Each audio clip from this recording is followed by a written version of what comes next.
بسم اللہ الرحمن الرحیم۔ یہ جمادی الثانی کا مہینہ چل رہا ہے اور جمادی الثانی کے مہینے میں حضرت ابوبکر صدیق رضی اللہ تعالیٰ عنہ کی وفات ہوئی۔ تو حضرت ابوبکر رضی اللہ تعالیٰ عنہ وہ شخص ہیں جو ہمارے لیے آئیڈیل ہیں، جو ہمارے لیے بہترین نمونہ ہے۔ اگر ہم ان کی سیرت دیکھیں تو ہمیں ان کی سیرت میں بہت کچھ سیکھنے کو ملتا ہے کہ خلیفہ بالفصل انہوں نے کیسے خلافت کو سنبھالا، کیسے خلافت کے نظام کو سنبھالا، اور کیسے امت کو اتنی جو آپ صلی اللہ علیہ وسلم کے انتقال کے بعد جو گھڑی تھی، جو وقت تھا، وہ کتنی مشکل وقت تھا، جس وقت میں بڑے بڑے صحابہ وہ جو ہے منتشر ہو گئے۔ وہ ان کو سمجھ نہ آیا کہ ہم کیا کریں،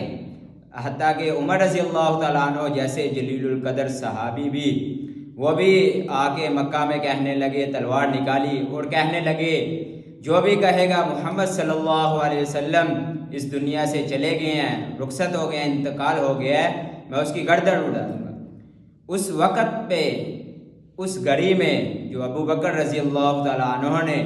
امت کو سنبھالا، اکٹھا کیا اور جو خطبہ دیا، محمد الرسول اللہ والذین معہ اشداء، تو اس پہ جو انہوں نے خطبہ پڑھا اور